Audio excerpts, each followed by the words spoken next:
Walk with me for a few minutes. So be honest with me, have you hit your breaking point yet? Gotten close?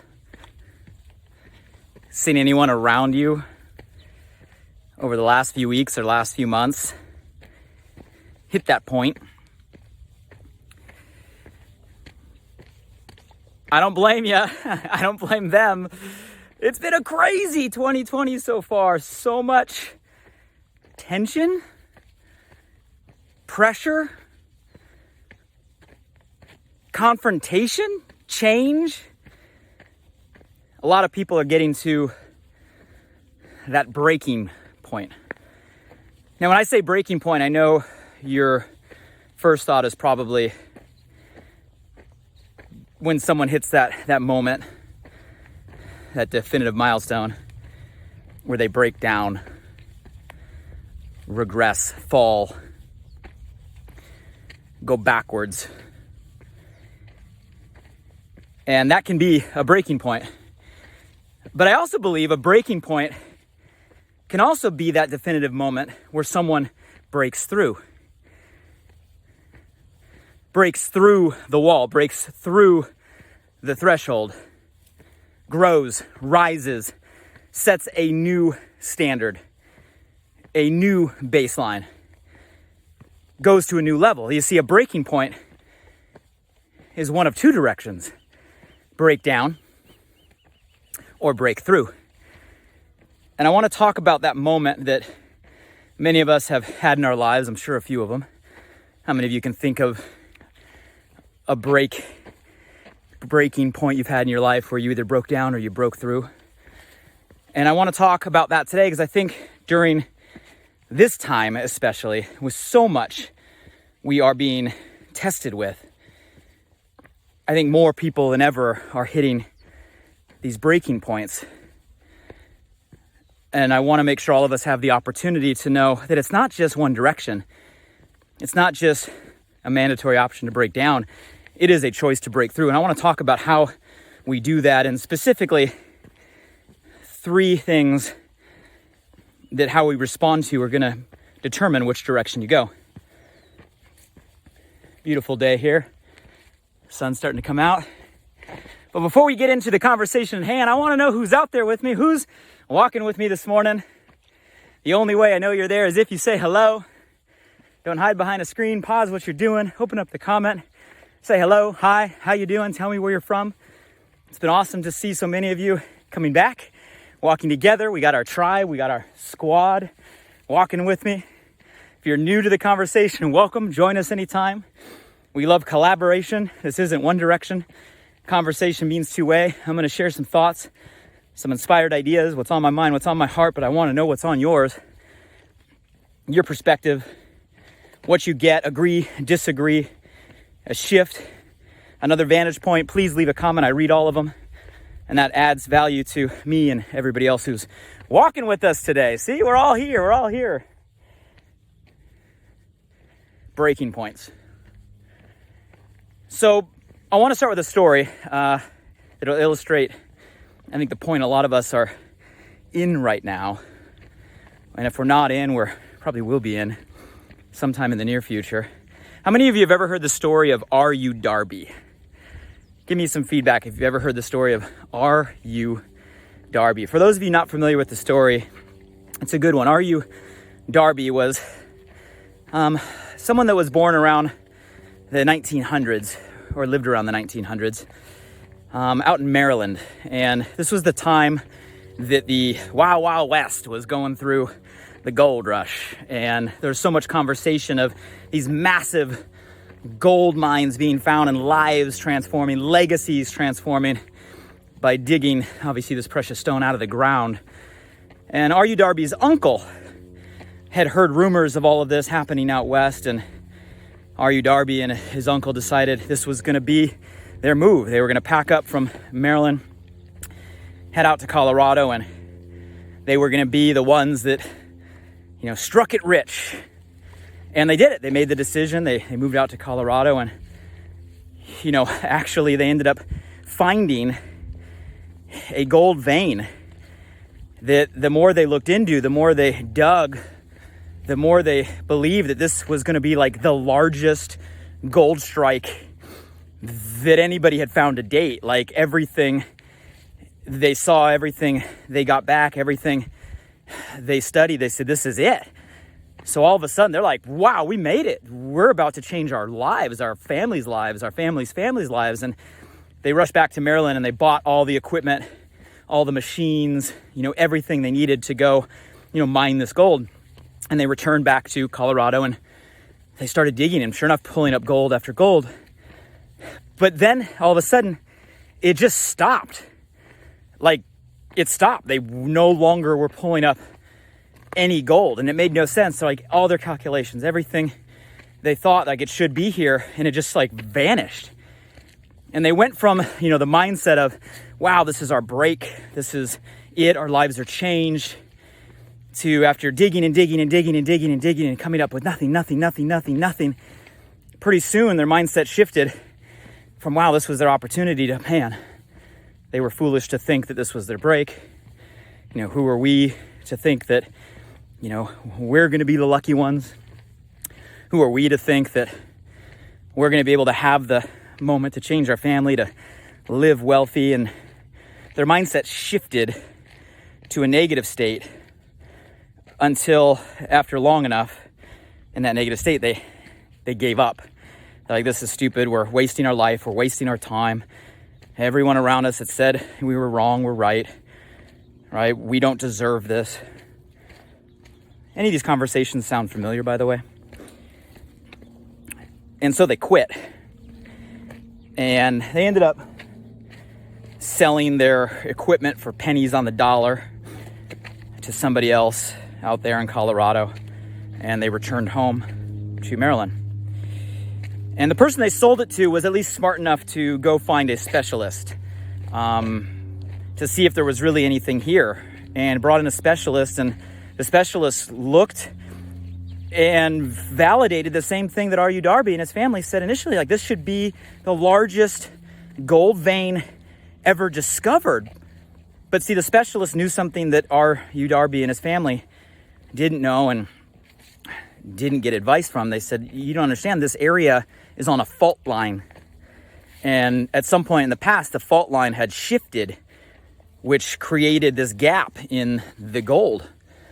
And the specialist said, by my calculation, the gold is here, but the gold is 3 feet in a different direction from where R.U. Darby and his family stopped digging. And sure enough, the new owner started digging, and exactly 3 feet from where R.U. Darby stopped, sure enough, they discovered what ended up being one of the largest gold veins in American history. And that owner who bought all the equipment for pennies on the dollar and got the specialist to help and ended up becoming one of the wealthiest gold tycoons of the time. 3 feet. R.U. Darby stopped 3 feet from gold. And I'll let you kind of extract the lessons from that story. There's quite a few. For those of you guys that end up feeling bad for R.U. Darby, the good thing about him is he learned the lesson. After going through a phase where he realized, man, he was the guy that stopped 3 feet from gold, that quit 3 feet from gold, that he lost a fortune because he quit 3 feet from gold. He ended up redirecting that energy into insurance back in Maryland, and actually became one of the few people at the time that sold over $1 million in insurance. And this is like early 1900s. So ended up creating wealth because of the lesson in a different direction. Kind of a cool twist to the story. Why do I share this story right now? R.U. Darby hit a breaking point. Had a bunch hit him all at once. A bunch of doubt. Attacks on his ego, obstacles, resistance, and he broke down. You see, I think a lot of us have experienced this year getting close to one of those moments. How many of you already this year in 2020 have gotten to a point where, man, you felt like you were going to break down? How many of you are in that moment right now? You're focused on something, you want something, you see something. There's a part of you that knows you deserve something. You're giving it all you got, but you don't know how much more you can give.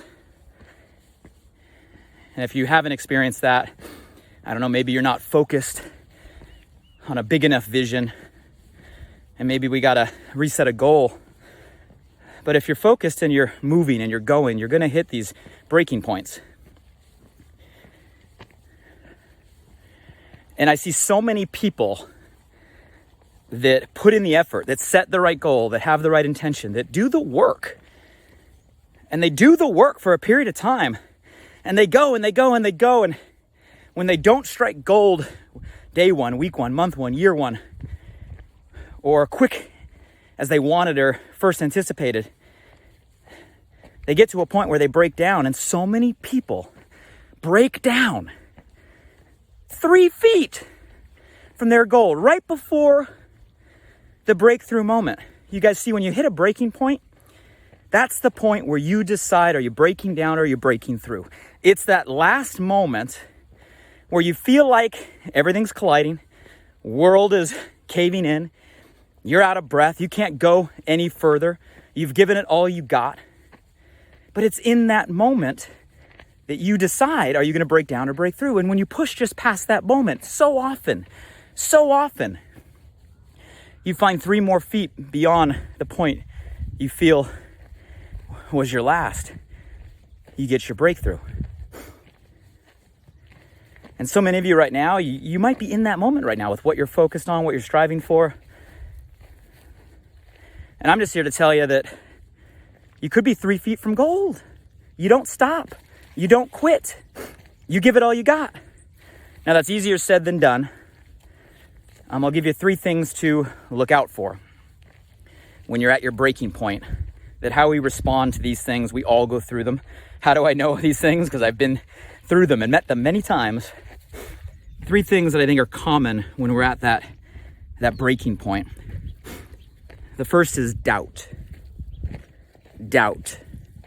Our own negative self-talk. The most influential voice in the world is the one in our head. It's nonstop. And that negative self-talk, that doubt, starts to creep in. Highest, loudest, most frequent, harshest when we're at that breaking point. In my opinion, doubt is the devil's language. Doubt is the devil's language. Doubt starts to creep in to mess with us at the point where we're closest to achieving what we're meant to achieve. Think about it. I bet if you look back on your life, the times where you had the highest doubt, highest negative self-talk, highest insecurity, highest anxiety, all of that wrapped up into that personal conversation in your head, you find those are the moments that you break down, if it gets the best of you. Or if you manage to push through, you break through to a whole new level of living. So we got to manage the doubt. How do we manage the doubt? Well, you got to remove yourself from your head, look around and realize, wow, there's people that have gone through what I'm going through. A lot of times examples of others, models of others are a way to inspire us out of the negative self-talk. If other people can do it, we can do it.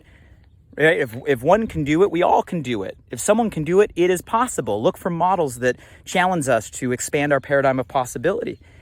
Surround yourself with people and an environment that tell you it is possible, that support you, that lift you up, not people that reinforce your own insecurity, your own doubt. We don't need that in our life. We need people that tell us we can, tell us you are enough, tell us it is possible, tell us it is there, tell us you are close, they keep pushing us. Make sure you got an environment that lifts you up. So there's things we can do to get out of our own head by models, by environment. And when in doubt, guys, just take action. Motion creates emotion. A lot of times we don't feel like it, so we don't do it. But it works the other way around. If you do it, even when you don't feel like it, pretty soon you'll feel like it. Motion creates emotion.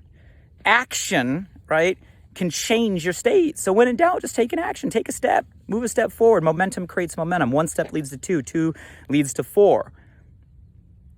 And that's a way to shift the doubt we have in our head. Second thing that occurs when we're at our breaking points, a lot of times, is ego. Our own ego. Our own inner ego, our own outer ego. Now, you guys, ego isn't always a bad thing, right? Ego is an enabler. Ego gives us confidence. Ego can keep us safe. But a lot of times our own ego, right, our own strength can be our weakness. Ego can get the best of us. So a lot of times when we're at a breaking point, our own ego just can't take the fact that we're about to fail, or we're about to not make it, or we're about to look bad in front of others, right? Our own ego gets in our way. Our ego becomes the enemy. And if it's not the ego putting fear of failure or feel of not being good enough in our head, a lot of times it could be other people around us who know how to feed our ego to get us to go a different direction. I've seen so many people 3 feet from gold, like right there at their breakthrough moment, their ego gets the best of them. And a lot of times it's because people around them, negative influence, feed the ego, tell them what they want to hear, give them the words to affirm the doubt in their mind. And it's so easy when we're in those volatile moments to listen or be receptive to anybody that's going to affirm our own doubt, make us feel better, let us off the hook, push us a different direction, flip our filter, and all of a sudden get us to break 3 feet from our gold. You guys, you got to be mindful of the environment. You got to be mindful of what's going on in your head. You got to be mindful of the interest and the intention of the people around you. Don't just seek others and choose to listen because they're affirming doubt in your own mind. That's not a healthy relationship, a healthy mentorship. So doubt hits us at a breaking point. Ego hits us at a breaking point. And the last one is resistance. Resistance. And I can't explain this one scientifically. I can just tell you from experience that when we're at our breaking point is when we get the most resistance. It just works that way. When you're at the point where you can break down or break through, everything hits you at the same time. When it rains, it pours, right? And the only way I can explain it in my own head is that's the way for the world, the universe, the energy around to test you. They're going to throw everything in the kitchen sink.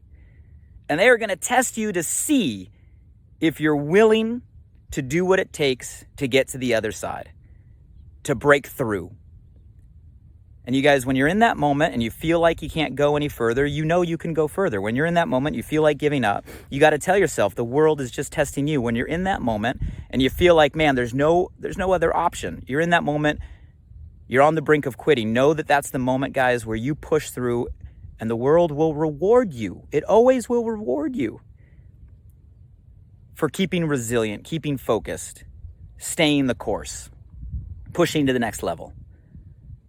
And the greater the challenge that you face, the greater the reward on the other side. You see, the obstacles are our opportunity. The obstacles force us to grow, force us to evolve, force us to learn, force us to progress, force us to get stronger. The obstacles are our opportunity. But in the breaking point, the resistance is heavy. But if you know it, and now you're aware of it, when you're in that moment, hopefully there'll be a glimpse of excitement because you know, wow, you're at a breaking point. Here's where you break through. So guys, those are 3 things that I've seen in the breaking point moments. Sure, there's been times where I broke down. Definitely been a lot of times where I felt like it. But there's also been plenty of times where I was able to break through because I was able to minimize the doubt, surround myself with the right people and the right conversations, and taking the action to change the emotion. Keep the ego in check, stay grounded. You guys, it's not about failing. Everybody makes mistakes. That's how we learn. That's how we iterate. And you got to be weary of the voices out there that are trying just to affirm your doubt and push you in a different direction. They're not your friend. They're the ones that keep you 3 feet from gold. And when it comes to a point where you're getting the biggest resistance, although it's tough, although it takes a lot of effort, although it's a struggle, you guys, those are the best moments, because those are the moments right before you break through. It's darkest right before the light. So, message from me to you today, whether you're someone that's been through it, I'd love your perspective. If you're someone that's in the thick of it right now, you're in the grind, hopefully you can draw some inspiration to not break down, but break through. You could be 3 feet from your gold right now. Keep going, keep digging, stay the course. And if you've been fortunate enough to never hit those breaking points and not in that energy right now, I challenge you to think bigger, do something bigger, right? Push yourself further. So that way, when you get to one of these points in the future, hopefully this conversation helps you navigate. Beautiful day, top of the hill, a little cloudy, still gorgeous nonetheless. Thanks for our time, guys. Comment below. Let me know one nugget. What's one thing you got from this conversation you can make your own? One thing that resonated. The point of the conversation is to extract something you can apply. Give me a comment below. One thing you got. If there's someone on your mind right now that you know is in a breaking point and you want to nudge them to break through, give them a tag in the comments below. And as always, feel free to share if you think this message will resonate with some of the people that you're in touch with in your community. Until next time, we walk together. I love our time together. Stay safe, stay sane, stay healthy. And hey, when we get to a breaking point, there's 2 options there. Breaking down, right? Doesn't have to be the one. You can break through. I believe in you. Take care, everybody.